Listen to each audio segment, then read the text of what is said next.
في آخر 20 سنة بدأنا نسمع كلام كتير عن حاجة اسمها الصيام المتقطع. ناس بتقول نزلت وزن كتير، بطلت أحس بالجوع، مقاسات جسمي اتغيرت، وفجأة الصيام المتقطع بقى دايت ترند كله بيجربه عشان التخسيس. بس هنا جه السؤال، هو الصيام المتقطع دوره بيقف بس عند نزول الوزن، ولا ممكن يكون ليه دور حقيقي في علاج السكر من النوع التاني؟ في مارس 2023 دكتورة كريستا فارادي من جامعة إلينوس شيكاغو قررت إنها تجاوب على السؤال ده. جابت 75 شخص عندهم سكر نوع تاني ومصابين بالسمنة، قسمتهم مجموعتين، مجموعة مسموح لها إن هي تاكل بأي كمية من الظهر لغاية الساعة 8 مساء، والمجموعة التانية التزمت بعجز سعرات يوصل ل 25%، وتابعتهم لمدة 6 شهور. أنا دكتور محمد مدكور، طبيب بشري، والنهاردة جاي أكلمكم عن الصيام المتقطع ودوره في علاج السكر من النوع التاني. ويلا بينا نبدأ.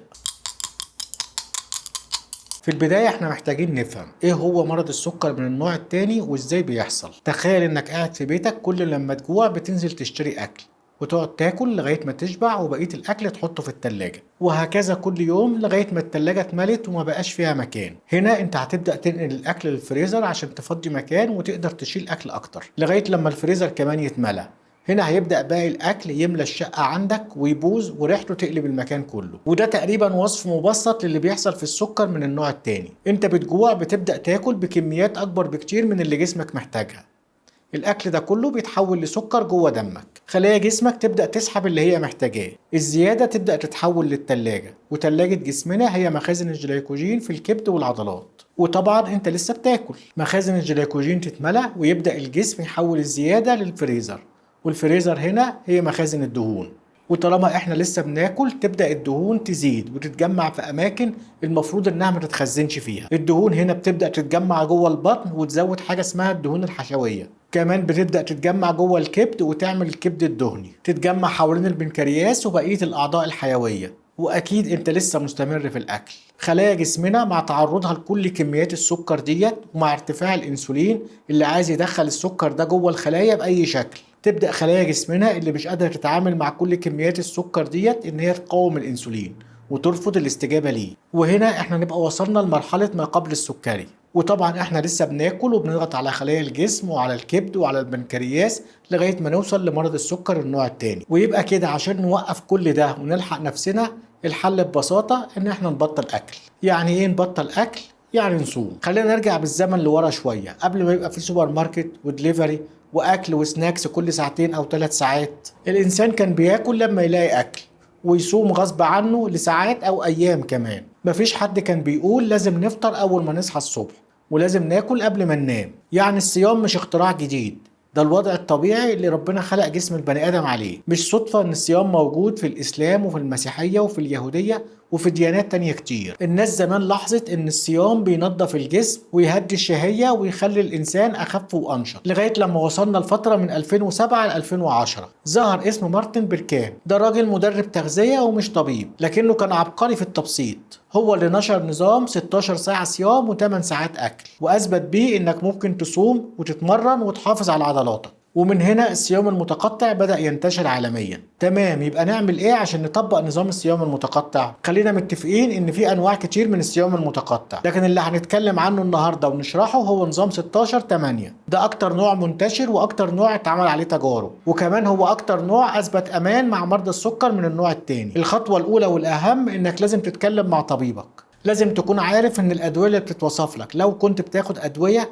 هي بتعتمد بشكل اساسي على النظام الغذائي اللي انت ماشي عليه وقت وصف الدواء. علشان كده لو غيرت نظامك الغذائي او بدأت الصيام، احتياجاتك من الادويه اكيد هتختلف، وهتحتاج متابعه قويه لقياسات سكرك، وممكن تحتاج شخص يعدل لك جرعات الادويه اوقاتها، او ممكن حتى يغير لك العلاج خالص. ودي مهمه طبيبك. مستوى السكر في الدم مهم جدا، لازم تكون حريص انك تتجنب ارتفاعاته الشديدة او انخفاضاته الشديدة. انخفاض السكر الشديد او هبوط السكر حالة خطيرة ممكن تعرض حياتك للخطر. لو لاحظت رعشة او عرق فدي علامة ممكن تنبهك ان في انخفاض في مستوى السكر في الدم. خليك حريص على متابعة مستوى السكر في دمك. لما نيجي نعمل الصيام المتقطع، الافضل ان وقت الاكل يكون بعيد عن وقت النوم.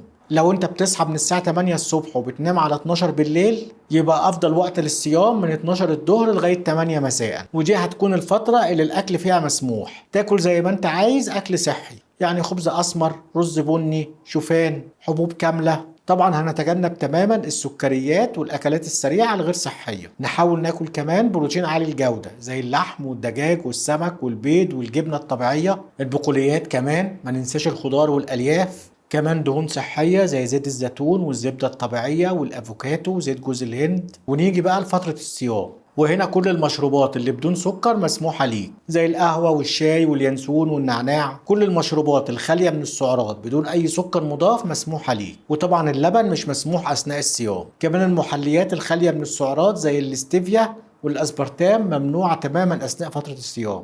وهنا نرجع لدكتورة كريستا اللي بدأنا بيها الحلقة ونشوف نتائج الدراسة معاها. دكتورة كريستا لقت ان نظام الصيام المتقطع بدون حساب سعرات كان ليه نتائج افضل واحسن في نزول الوزن من نظام محسوب السعرات. كمان كان له تأثير واضح في نزول السكر التراكمي والتحكم في مستويات السكر في مرضى السكر من النوع الثاني. وده اللي يخلينا نقول ان نظام الصيام المتقطع هو نظام ممتاز جدا لمرضى السكر من النوع الثاني ومرضى السمنة اللي عايزين ينزلوا وزنهم. وتعالوا مع بعض نشوف فوائده في نزول الوزن. اول حاجة احنا بنعمل تقليل سعرات بدون عد. لما هتقلل عدد ساعات الاكل فعدد الوجبات هيقل. السعرات غالبا بتنزل تلقائي من غير حرمان ومن غير حسابات معقدة. تاني حاجة انت بتخفض الانسولين. كل مرة تاكل الانسولين بيعلى والجسم بيخزن دهون. في الصيام الانسولين بينزل والجسم بيدخل في وضع حرق الدهون، يعني الجسم هيبدأ في حرق الدهون المخزنة. بعد ساعات من الصيام الجسم بيخلص السكر المخزن ويبدأ يحرق في الدهون، وده اللي ناس كتير بتحسه ان الكرش بدأ يختفي.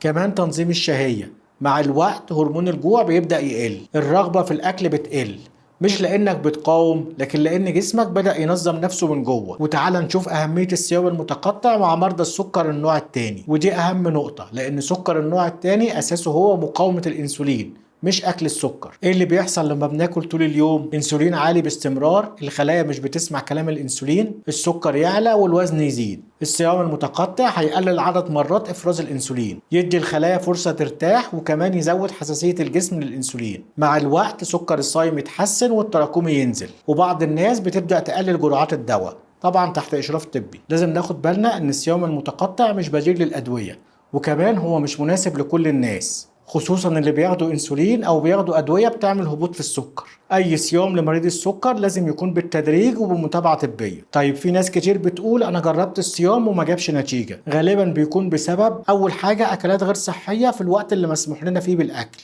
سكريات ومشروبات محلاه اثناء فتره الصيام، قله النوم او عدم الحركه. نبدأ ازاي الصيام المتقطع؟ ابدأ أول أسبوع 12 ساعة أكل و12 ساعة صيام، الأسبوع اللي بعده خليها 10 ساعات و14 ساعة صيام، وبعدها 16/8. وما تستعجلش، أهم حاجة الاستمرار. وفي الآخر ما تنساش تعمل لايك على الفيديو وتشاركه مع أي حد محتاج نظام الصيام المتقطع. اعمل اشتراك في القناة وفعل زر الجرس.